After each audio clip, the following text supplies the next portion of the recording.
شادی کے لیے کوئی اچھا عمل بتائیے, اچھے شوہر ملنے کے لیے کوئی دعا یا وظیفہ.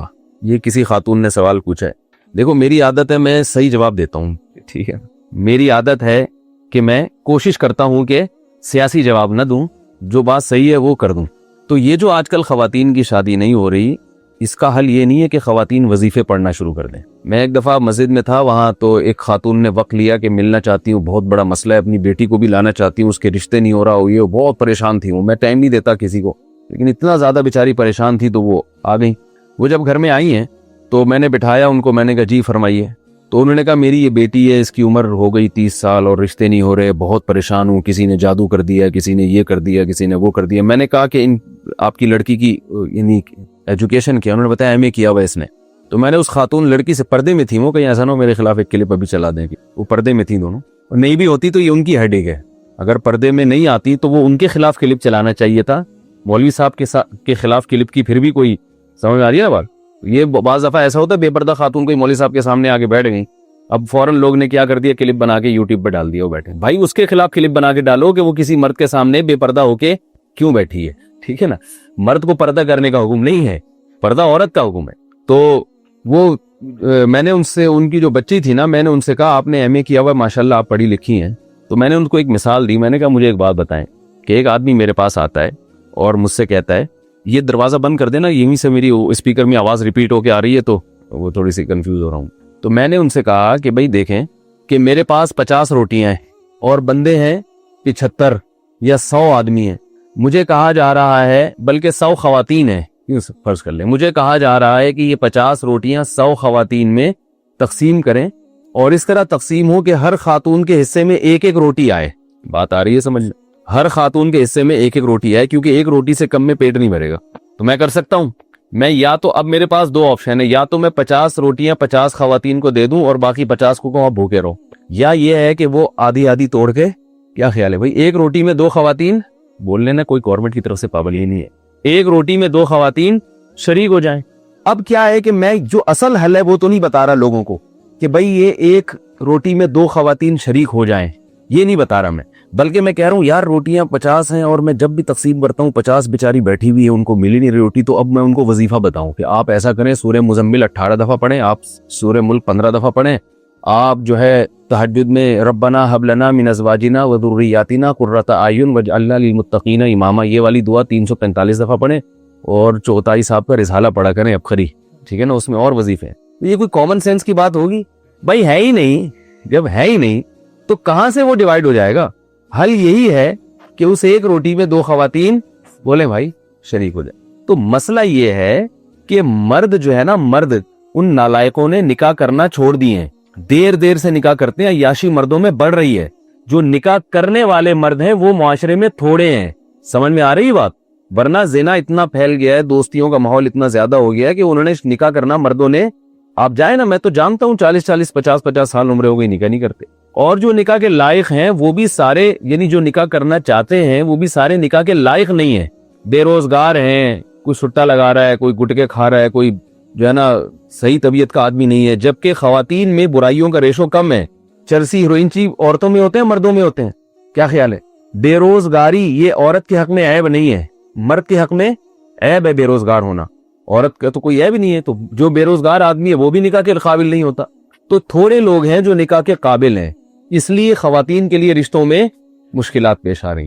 تو اس کا اصل حل وہی ہے جو بڑا کڑوا لگتا ہے لوگوں کو, کہ بھئی ایک اچھے مرد پہ ایک عورت قبضہ نہ کرے, بلکہ وہ کوئی دوسری عورت, ایک مرد جو ہے ایک سے زیادہ عورتوں کو اپنے نکاح میں لے لے, جو ذمہ دار اور سمجھدار مرد ہیں. پھر وہ برابری بھی کرے, حقوق بھی کرے. بہت سے لوگ کہتے ہیں مرد ذمہ دار نہیں ہے, تو بھئی کیا سارے غیر ذمہ دار ہیں؟ کچھ تو ہوں گے نا جو ذمہ دار ہوں گے. تو یہ جیسے لڑکی والے پہلی شادی کے لیے لڑکے کو پرکھتے ہیں کہ یہ ذمہ دار ہے یا نہیں ہے, تو ایسے ہی دوسری شادی کے لیے بھی وہ پرکھ سکتے ہیں کہ یہ ذمہ داری نبھائے گا یا نہیں نبھائے گا. اور جیسے پہلی شادی میں سلیکشن میں غلطی ہو سکتی ہے, ایسے ہی دوسری میں بھی غلطی ہو سکتی ہے, لیکن اس غلطی کے ڈر سے یہ نہیں کیا جاتا کہ نکاح ہی ختم کر دیا جائے. بعض دفعہ ایسے ہوتا ہے کہ نکاح کا پیغام آیا, آپ نے خوب اچھی طرح چھان پھٹک کے دیکھا بھئی یہ بڑا ذمہ دار ہے, لیکن بعد میں کیا نکلتا ہے وہ نالائق. تو اب یہ تھوڑی کہا جاتا ہے کہ یہ نکاح کرنا ہی نہیں چاہیے, بھئی اتفاق سے غلطی ہو گئی تو اب دوبارہ تلاش کرنے کی کوشش کرتے ہیں. ایسے ہی یہ بھی ہوتا ہے کہ بعض دفعہ ایسے ہوتا ہے کہ دوسری کے لیے کسی مرد نے نکاح کا پیغام بھیجا, آپ سمجھے کہ ذمہ دار ہے, لیکن بعد میں کیا نکلا, غیر ذمہ دار. تو اب اس کا یہ مطلب نہیں ہے کہ سبھی پہ فتویٰ لگا دیا جائے. تو اصل حل شریعت نے اور اسلام نے یہ بتایا جو میں عرض کر رہا ہوں. تو جب تک اس کو معاشرے میں فروغ نہیں دیں گے, خواتین کی مشکلات حل نہیں ہوں گی. آپ عربوں میں جا کے دیکھ لو, پہلے تو عربوں میں یہ تصور نہیں تھا سعودی عرب میں کہ کوئی خاتون کی عمر زیادہ ہو جائے یا وہ بیوہ ہو دوبارہ شادی نہ ہو. اب سعودی عرب میں اتنے مسائل کھڑے ہو گئے, لڑکیوں کی عمریں نکلتی چلی جا رہی ہیں. عربوں میں ایسا ہو گیا ہے, حالانکہ یہاں تو جہیز کا رواج بھی نہیں ہے. تو یہ پوری دنیا میں ایک المیہ بن چکا ہے, اس لیے کہ مردوں میں عیاشی بڑھ رہی ہے, زنا پھیل رہا ہے, لڑکیوں سے دوستیوں کا رواج بڑھ رہا ہے, طلاقوں کا ریشو بڑھتا چلا جا رہا ہے. تو ذمہ دار آدمی مارکیٹ میں کم نہیں ہے, شارٹ ہیں. مارکیٹ میں کیا ہو رہے ہیں, شارٹ بھی ہے اور مہنگے ہوتے جا رہے ہیں. جو چیز مارکیٹ میں شارٹ ہوتی ہے وہ کیا ہوتی ہے, مہنگی ہوتی. تو مہنگے ہوتے جا رہے ہیں. تو جو مہنگے ہوتے جا رہے ہیں تو ان کے نخرے بڑھے. کوئی اچھا لڑکا آپ کے خاندان میں ہو تو وہ جب لڑکی نکاح کا, لڑکی کے ابا اس سے بات کریں تو وہ اتنی پنچایتیں کرتا ہے نا, مجھے لڑکی ایسی چاہیے, اگر وہ قوم بھی وہی ہو اور شکل و صورت بھی ایسی ہو اور بہت زیادہ وہ ذرا سا کھاتا پیتا لڑکا ہو نا, اگر تعلیم اچھی ہے تو اس کے نخرے دیکھیں آپ. پھر وہ کرتا ہی نہیں. تھوڑی سی بھی ٹیڑھی میڑھی لڑکی ہوگی, تھوڑا سا رنگ دبا ہوا ہوگا, ذرا سا وزن زیادہ بڑا ہوا ہے, ایک اسٹینڈرڈ بنایا ہے بھی اتنے کلو وزن ہونا چاہیے. یہ لڑکوں کی بات کر رہا ہوں. اور لڑکیاں اوٹ پٹانگ مردوں سے شادیاں کر رہی ہیں. میں نے سینکڑوں نکاح پڑھائے ہیں, آپ یہ نہ سمجھے کہ میں ہوائی باتیں کر رہا ہوں. سینکڑوں نکاح پڑھائے ہیں. بڑی اچھی اچھی خاندان کی لڑکیاں, جب نکاح پڑھاتا ہوں تو دولہا دیکھ کے میں ڈر جاتا ہوں کہ یار اس کے اتنے اچھے خاندان کی لڑکی کا نکاح اس مکھنچو سے ہو رہا ہے. اس شکل سے لگ رہا ہوتا ہے لڑکا کہ یار یہ, لیکن لڑکی والے کیا ہوتے ہیں, مجبور. کم عمر لڑکیوں کی شادیاں بڑی بڑی عمر کے لڑکوں سے ہو رہی ہیں. پڑھی لکھی لڑکیوں کی شادیاں بالکل جاہل لڑکوں سے ہو رہی ہیں. ڈاکٹر لڑکی کا نکاح میں نے پڑھا ہے میٹرک پاس سے, کیونکہ لڑکی والے مجبور تھے, یار لڑکی کی عمر نکلی جا رہی ہے, کیا کریں, رشتہ ہی نہیں مل رہا, رشتہ ہی وظیفے پڑھ لیے. تو پھر ایک رشتہ آیا میٹرک والے کا, تو مجھ سے مشورہ نہیں لگے. میں نے کہا بھائی گھر بٹھا لو, مگر کوئی جوڑ نہیں بنتا ہے. میٹرک بھی شاید زیادہ کہہ دیا, 8ویں پاس تھا, وہ پاس بھی پتہ نہیں کیسے ہوا. آپ کو پتہ ہے پاکستان میں پاس ہونے کے لیے کوئی, تو مجبوراً کیا انہوں نے. کیا ہوا, تھوڑے دنوں میں طلاق ہو گئی. طلاق کیوں ہوئی ہے کہ وہ لڑکی کے پیسے پہ نزدیکی کے ڈاکٹر ہے, تو ہمارا بچہ تو کچھ کر نہیں سکا, تو بہو کما کے کھلائے گی, ڈاکٹر ہے. تو ظاہر ہے یہ بے جوڑ کی شادی ہوئی نا, بے جوڑ کا نکاح ہوا. تو وہ جب نہیں کھلا رہی, یا وہ اس کو عورت کو یہ احساس ہوتا ہے میں کیوں کھلاؤں بھائی, یہ کیا پورے. پھر ایسے ایسے نالائق خاندان ہیں کہ لڑکی شوہر کو پال رہی ہے. یہ سب میرے مشاہدے کی باتیں کر رہا ہوں میں, ہوائی اخباری رپورٹیں نہیں پیش کر رہا, مشاہدے کی باتیں کر رہا ہوں کہ لڑکی اپنے شوہر کو بھی کھلا رہی ہے اور بالآخر پھر دیور کو بھی کھلا رہی ہے, ساس سسر کو بھی کما کما کے کھلا رہی ہے. ایسے ایسے آپ دیکھیں یہ کلچر ہمارا بنتا چلا جا رہا ہے. اس لیے جو گراؤنڈ ریئلٹی ہے نا, اس سے آپ آنکھیں بند کریں گے تو آپ, جیسے وہ کبوتر جو ہے نا بلی کو دیکھ کے آنکھیں بند کر لیتا ہے, وہ یہ سمجھتا ہے کہ جیسے مجھے بلی نظر نہیں آ رہی, اب بلی کو بھی میں نظر نہیں آ رہا ہوں گا. تو یہ کبوتر کی بھول ہے بھائی. آپ کی آنکھیں بند کرنے سے دنیا اندھیری نہیں ہو جاتی, باقی سب ویسے ہی ہوتا ہے جیسا ہو رہا ہے. پھر بھی بہرحال دعا کرنا چاہیں کوئی رشتے کے لیے تو ربنا ہب لنا من ازواجنا وذریاتنا قرۃ اعین واجعلنا للمتقین اماما. یہ دعا تینوں مقاصد کے لیے استعمال ہو سکتی ہے. کوئی لڑکا اس کی شادی نہیں ہو رہی, وہ بھی یہ دعا پڑھ سکتا ہے. کوئی لڑکی اس کی شادی نہیں ہو رہی, اس کے والدین یا وہ لڑکی بھی یہ دعا پڑھ سکتی ہے. ہر نماز کے بعد پڑھ لیں یا چلتے پھرتے پڑھ لیں. اور جس کی ہو گئی, جس بندے کی ہو گئی مگر اس کو احساس ہوا کہ نہیں ہونی چاہیے تھی, ٹھیک ہے نا, یعنی ایسی بیوی ملی بد اخلاق, تو وہ بھی یہ پڑھ سکتا ہے کہ اللہ میری آنکھوں کی ٹھنڈک بنا دے اس کو. اور جس خاتون کی شادی ہو گئی وہ شوہر نالائق نکلا, تو وہ بھی یہ دعا پڑھ سکتی ہے شوہر کو لائق بنانے کے لیے. پھر نکاح ہو گیا, اولاد نہیں ہو رہی, اس کے لیے بھی یہ دعا ہے. اور اولاد ہو گئی مگر نالائق اولاد ہے, تو اس کے لیے بھی یہ دعا ہے. بڑی زبردست دعا ہے, یہ یاد کر لیں. سورہ فرقان کے آخری رکوع میں ہے, ربنا, ابھی نہ دہرائیں, میں صرف ترجمہ بتاتا ہوں. ربنا ہب لنا من ازواجنا, اے اللہ ہمیں ہمارے ازواج کی طرف سے. ازواج کا جو لفظ ہے یہ بیوی کے لیے بھی استعمال ہوتا ہے اور شوہر کے لیے بھی استعمال ہوتا ہے. یعنی عورت ازواج کہے گی تو شوہر کے لیے استعمال ہوگا, اور شوہر کہے گی یہ دعا مانگے گا تو کس کے لیے.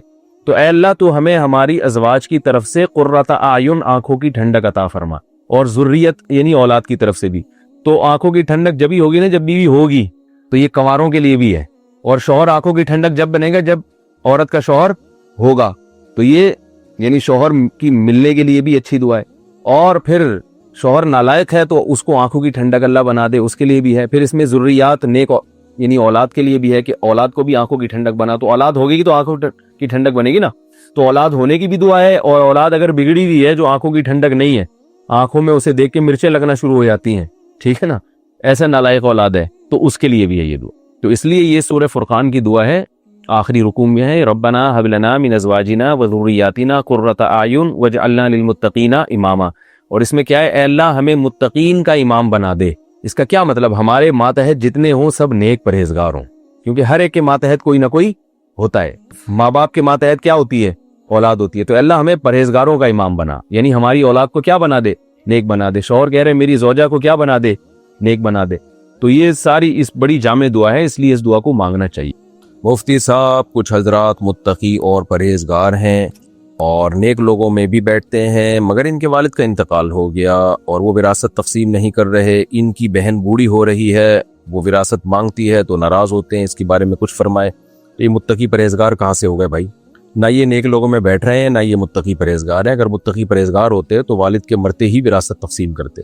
ہاں یوں کہہ سکتے ہیں ان کا گیٹ اپ پرہیزگار لوگوں جیسا ہے, داڑھی واڑی ہوگی اور اچھا سا لباس پہنتے ہوں گے پراپر, تو اس سے آپ کو دھوکا ہوا کہ پرہیزگار ہیں.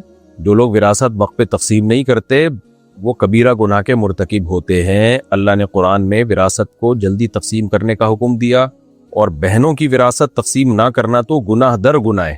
یا ایھا الذین آمنوا لا یحل لکم ان ترثوا النساء کرہا, تمہارے لیے اے ایمان والو حلال نہیں ہے کہ عورت کے مال کے تم وارث بن جاؤ, زبردستی اس کا مال لے لو تم. اور بہن کی وراثت نہ دینے میں 3 گناہ ہیں. نمبر 1 کسی کا مال ناحق کھانا, یہ گناہ. نمبر 2 رشتہ دار کا مال کھا جانا یعنی خونی رشتہ, یہ دگنا گناہ. نمبر 3 عورت کا مال کھانا, یہ ایک الگ سے گناہ ہے. تو 3 گناہ کے یہ مرتکب ہو رہے ہیں, تو نہیں دیتے تو کیس فیس کریں, کسی طریقے سے نکالیں. میں نے 2 سال تک آفس میں, اچھا یہ الگ مسئلہ ہے. بینک میں ATM کے باہر گارڈ کی نوکری کرنا جائز ہے؟ دیکھیں بینک میں گارڈ کی نوکری تو جائز ہے کیونکہ وہ کوئی سود میں براہ راست انوالو نہیں ہوتا, اس کا کام تو پیسوں کی حفاظت ہے, لوگوں کی امانتیں پڑی ہوئی ہیں, تو جائز ہے لیکن کراہت کے ساتھ ہے, نہ کریں زیادہ بہتر ہے, کیونکہ اندر کام تو بہرحال وہی ہو رہا ہے نا. بہرحال جائز ہے, تنخواہ حلال ہوگی. اگر گورنمنٹ جاب کے لیے ٹیسٹ میں پاس نہ ہو اور پیسے دے کر سیٹ خرید لیں تو کیا یہ رشوت کے زمرے میں آئے گا؟ سیٹ خریدنے کیا مطلب بھائی؟ ظاہر ہے جاب کے لیے ٹیسٹ دے کے پاس نہیں ہے اور آپ نے پیسے دے کے سیٹ خرید لی, سیٹ نہیں, سوری میں نے غلط پڑھا ہے, سیٹ خرید لی. جی ہاں, یہی تو رشوت کے زمرے میں آئے گا کہ آپ ایک چیز کے اہل ہیں نہیں اور آپ نے رشوت دے کے سیٹ خرید لی, تو یہ ناجائز ہے, گناہ ہے. البتہ جب آپ جاب کریں گے تو اگر وہ جاب پابندی سے کر رہے ہیں تو آپ کی ارننگ حرام نہیں ہوگی, ارننگ حلال ہوگی اگر آپ کام ایمانداری سے کر رہے ہیں, لیکن رشوت دینے کا آپ کو گناہ ہوگا, اس سے بچنا ضروری ہے. اگر کپڑے پر پیشاب لگ کر سوکھ جائے تو کیا کپڑا نماز کے لیے پاک ہوگا؟ نہیں جی, پاک نہیں ہوگا, اس کو دھونا لازم ہے. ایک حدیث میں آیا کہ ہر نماز کے بعد آیت الکرسی پڑھنے والا مرتے ہی جنت میں داخل ہو جائے گا. کیا یہ حدیث صحیح؟ اگر ٹھیک ہے تو اس سے کیا مراد ہے؟ مرتے ہی جنت میں داخل ہوگا, اگر مرتے ہی جنت میں داخل ہوگا تو کیا قبر کے سوال اور جواب اور پل صراط اور قیامت کے دن حساب و کتاب سے بچ جائے گا؟ دیکھیں آیت الکرسی پڑھنا فرض نماز کے بعد حدیث میں اس کی ترغیب ہے اور یہ جنت میں داخلے کا سبب ہے. یہ سب فضیلتیں جن اعمال پر ہوتی ہیں ان کا مقصد یہ نہیں ہوتا کہ اب وہ سارے اگلے پچھلے گناہ اس کے معاف ہیں, اس سے کوئی حساب و کتاب ہی نہیں ہوگا. تو اس طرح کے جتنے بھی فضائل احادیث میں آتے ہیں کسی بھی دعا پر, کوئی بھی عمل پر, تو اس سے صغیرہ گناہ مراد ہوتے ہیں کہ صغیرہ گناہ معاف ہو جائیں گے. تو کبائر کے بارے میں اصول اور ضابطہ یہی ہے کہ وہ بغیر توبہ کے معاف نہیں ہوتے, اور اگر توبہ کیے بغیر آپ چلے گئے تو حساب و کتاب ہوگا اور ان کا حساب دینا پڑے گا. اصول اور ضابطہ یہی ہے. محمد یوسف انڈیا سے, کیا الٹے ہاتھ کی انگلیوں پر ذکر کر سکتے ہیں یا صرف سیدھے ہاتھ پر کرنا چاہیے؟ سنت کیا ہے؟ دیکھیں سنت طریقہ جو ہے نا گنتی گننے کا, وہ یہ نہیں ہے جو ہمارے ہاں رائج ہے. ہم ایسے کرتے ہیں سبحان اللہ سبحان اللہ سبحان اللہ 33 دفعہ یا پھر 33 دفعہ الٹے ہاتھ پہ. جائز یہ بھی ہے, کوئی گناہ کی بات نہیں ہے, لیکن نبی صلی اللہ علیہ وسلم کے دور میں جو گننے کا رواج تھا نا وہ اس طرح تھا, 1 2 3 4 5 6 پھر 7 میں جو ہے نا انگلی تھوڑا نیچے آئے گی, 8 9 اور یہ 10 کا نشان, یہ نشان تھا 10 کا, 11 12 13 14 15 16 17 18 19 20, پھر اسی طرح 1 2 3 4 5 6 7 8 9 10, یہ 30 ہو گیا. اس طرح مجھے آتی ہے یہ 100 تک گنتی, تو ہم نے اپنے شیخ حضرت مفتی رشید احمد صاحب سے سیکھی تھی. تو نبی صلی اللہ علیہ وسلم کے گننے کا یہ طریقہ ہوتا تھا, عقد الانامل, انگلیوں کو اس طرح سے آپ, تو سیدھے ہاتھ پہ ہی پوری 1000 تک کی گنتی ہو جاتی ہے بڑے آرام سے. تو میں نے 100 تک یاد کی ہوئی تھی طلب علمی کے دور میں, تو اس لیے میں تسبیح اسی طرح پڑھ رہا ہوتا ہوں, اس طرح انگلیوں پہ نا 100 تک. لیکن یہ سیکھنی پڑتی ہے, تو جن کو آتی ہے وہ سکھا سکتے ہیں, اور کتابیں بھی لکھی ہوئی ہیں اس پہ, وہ کتاب پڑھ کے آپ سیکھ سکتے ہیں. تو نبی صلی اللہ علیہ وسلم تسبیح ہاتھ پہ ہی پوری اسی طرح سے سیدھے ہاتھ پہ ہی پڑھا کرتے تھے. الٹا ہاتھ جو ہے وہ ناپاکی کو صاف کرنے کے لیے، اس طرح کے کاموں کے لیے. لیکن اب لوگوں کو یہ والی طریقہ آتا نہیں ہے، اخذ انامل یعنی انملا پہ جو ہے وہ گنتی گننے کا طریقہ اب لوگوں کو آتا نہیں ہے، یہ چیز ختم ہو گئی ہے. تو اب آسانی کے لیے پھر یہ کرتے ہیں 33 دفعہ سیدھے ہاتھ پہ، 33 دفعہ الٹے ہاتھ پہ، تاکہ 99 دفعہ یہ عمل ہو جائے، پھر ایک دفعہ ویسے ہی تو 100 دفعہ ہو جائے گا. تو اب لوگوں نے اپنی آسانی کے لیے یہ رکھا ہوا ہے. تو جائز ہے سیدھے ہاتھ کے ساتھ الٹے ہاتھ سے بھی، کیونکہ اب صرف سیدھے ہاتھ پہ پڑھیں گے تو یاد رکھنا مشکل ہوگا. تو لیکن بہتر یہی ہے کہ صرف سیدھے ہاتھ پہ تسبیح کی جائے. اچھا بھائی، اللہ نے پہلے انسان کا جسم بنایا یا روح بنائی؟ اللہ نے پہلے انسان کو عالم ارواح میں بنایا، یہ ہمیں معلوم ہے. اس کی روح تھی، اور اس روح سے اللہ نے معاہدہ بھی لیا، الست بربکم، کیا میں تمہارا رب نہیں ہوں؟ سب نے کہا الست، قالوا بھلا، سب نے کہا ہاں ہاں، کیوں ہاں تو ہمارا رب نہیں. تو پھر انسان کو کا جو ہے وہ اسٹرکچر بنایا گیا ہے. تو روح پہلے بنائی گئی ہے، احادیث سے ہمیں یہی پتہ چلتا ہے. البتہ وہ روح کی کیا کیفیت تھی یہ ہمیں معلوم نہیں ہے، کیونکہ دوسری حدیث میں آتا ہے بخاری مسلم میں کہ جب بچہ 4 مہینے کا ہوتا ہے نا تو اس میں روح پھونکی جاتی ہے، تو اس میں جان پڑ جاتی ہے. تو اب یہ روح جو جسم کے ساتھ متصل ہو، اس کی کیا کیفیت ہے؟ اور جو عالم پہلے یعنی انسان کی پیدائش سے پہلے جو روح کی کیفیت تھی وہ کیا تھی؟ یہ وہ چیزیں ہیں جن کی ہمیں ڈیٹیل نہیں بتائی گئی ہے، تو اس لیے ہمیں اس کے بارے میں خاموش ہی رہنا چاہیے. بس اتنی بات ضرور ہے کہ انسان کا پہلے بھی کچھ نہ کچھ تصور تھا، پیدائش سے پہلے بھی، یعنی آدم علیہ السلام کی ذریت کو اللہ نے ان کی پشت سے نکالا تھا، تو وہ ساری ارواح تھیں جن کو اللہ نے نکالا تھا، اور ان سے اللہ نے عہد لیا تھا الست بربکم.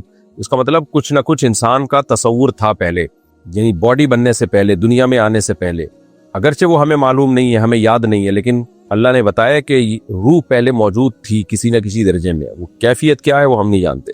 کھانے کے دوران انگلیاں چاٹنے کا کیا حکم ہے، خصوصاً ایسے وقت جب کہ ایک پلیٹ میں زیادہ افراد کھا رہے ہوں اور کسی کو انگلیاں چاٹنے سے کراہت ہو رہی ہو؟ دیکھیں، انگلی چاٹنا حدیث سے ثابت ہے، سنت عمل ہے. لیکن کھانے کے بعد بعض لوگ کیا کرتے ہیں، ایک پلیٹ میں 3 آدمی بیٹھے ہوئے ہیں، چاول کھا رہے ہیں، تو وہ تینوں، ایک آدمی کھا رہا ہے اور چاٹ چاٹ کے پھر اپنی انگلیاں واپس ڈال رہا ہے اس میں. سامنے والے کو اس کے ایک تو چاٹنے کی آواز سے تکلیف ہوتی ہے، اس کا تھوک نظر آ رہا ہوتا ہے، پھر وہی انگلیاں اس میں ڈال رہا ہوتا ہے. تو یہ آداب کے خلاف ہے، ایک بری حرکت ہے. اس لیے علماء نے جہاں بھی یہ مسئلہ کتابوں میں لکھا ہے کہ انگلیاں چاٹنا سنت ہے، تو یہ لکھا ہے آخر میں، اینڈ میں. اور برتن چاٹنا بھی سنت ہے، بالکل صاف کریں اس کو، برتن کو. حدیث میں آتا ہے کہ وہ برتن بھی دعا دیتا ہے، ترمذی کی حدیث ہے کہ جب اس کو صحیح طرح سے صاف کیا جائے تو بالکل اینڈ میں یہ کام کیا جائے، شروع میں یہ کام نہ کیا جائے. اور آپ صحیح کہہ رہے ہیں، بعض لوگ بیچ بیچ میں انگلیاں چاٹ چاٹ کے ڈال رہے ہوتے ہیں، اس سے گھن آتی ہے انسان. کھانا ختم ہو گیا، بالکل اینڈ، اب لاق الاصابع، انگلیوں کو چاٹا جائے تاکہ ہاتھ بالکل صاف ہو جائیں اور کھانا ضائع نہ ہو. اچھا میرے بھائی، صدام صاحب کہتے ہیں کراچی سے، کیا شراب کو دیکھنا بھی گناہ ہے؟ شراب کو نفرت کی نیت سے دیکھ رہے ہیں تو ثواب ہے، محبت کی نیت سے دیکھ رہے ہیں تو گناہ ہے، ویسے ہی تعجب سے دیکھ رہے ہیں تو نہ گناہ ہے نہ ثواب ہے. تو بلا وجہ کیوں دیکھے بھائی آدمی کسی چیز کو؟ تو کیا نیت ہے دیکھنے کی، یہ دیکھا جائے گا، کیوں دیکھ رہے ہیں بھائی. ایک ہمارے ٹیچر ہیں جو ٹخنوں سے نیچے پینٹ رکھتے ہیں، ان سے ہم پوچھتے ہیں کہ آپ پینٹ ٹخنوں سے اوپر کیوں نہیں اٹھاتے، تو کہتے ہیں کہ میرے اندر تکبر نہیں ہے. اس کی وضاحت فرما دیں. آپ اپنے ٹیچر سے کہا ہی نہ کریں میرے بھائی، آپ ٹیچروں کو نصیحت نہ کریں، ان کو اپنے حال پہ چھوڑ دیں. تو لیکن اصولی طور پہ مسئلہ یہی ہے کہ پینٹ ہو یا شلوار ہو، ٹخنوں سے اوپر رکھنا لازم ہے. نبی صلی اللہ علیہ وسلم نے فرمایا کہ صحیح مسلم کی حدیث ہے، لا یرید بذالک الا المخیلہ، جو ازار ٹخنوں سے نیچے رکھتا ہے وہ تکبر ہی کرتا ہے. تو شریعت نے اس عمل کو تکبر قرار دے دیا ہے. اس لیے فقی لحاظ سے اس کو یوں کہا جاتا ہے کہ تکبر یہ ایک حکمت ہے، علت نہیں ہے. علت یہی ہے کہ نبی نے منع کیا ہے شلوار ٹخنوں سے نیچے رکھنا. یہ علت حکمت ایک تھوڑی پیچیدہ بحث ہے. تو بس یوں سمجھ لیں کہ نبی صلی اللہ علیہ وسلم نے ہر قیمت پہ ہمیں ٹخنے کھولنے کا حکم دیا ہے کہ شلوار اوپر رکھیں یا ازار. ڈاکٹر ذاکر نائک کو دیکھیں نا، انہوں نے پینٹ بھی فولڈ کی بھی ہوتی ہے، ان کے بیٹے کو بھی میں نے دیکھا ماشاءاللہ پینٹ بھی انہوں نے فولڈ کی بھی ہوتی ہے. تو یہ نبی صلی اللہ علیہ وسلم کا حکم ہے، تو چاہے تکبر ہو یا نہ ہو، تو کیونکہ اس عمل کو کبر قرار دیا ہے. ورنہ خود نبی صلی اللہ علیہ وسلم ازار ٹخنوں سے اوپر نہ رکھتے. آپ میں تو کبر ہو ہی نہیں سکتا، سوال ہی پیدا نہیں ہوتا. پھر بھی آپ کا ازار ٹخنوں سے اوپر تھا. حضرت عمر ازار ٹخنوں سے اوپر. حضرت ابو بکر رضی اللہ تعالی عنہ نے فرمایا کہ یا رسول اللہ، میں کوشش کرتا ہوں لیکن پھر بھی بعض دفعہ نیچے چلا جاتا ہے. تو آپ نے کیا فرمایا؟ انک لست ممن جرہ خیالا، تم لوگوں میں سے نہیں ہو جو تکبر سے ٹخنے ڈھانکتے ہو. تو بعض لوگوں نے اس حدیث کا مطلب یہ لیا کہ ابو بکر کو آپ نے اجازت دی ہے. نا نا نا نا، اجازت حضرت ابو بکر کو بھی نہیں دی ہے.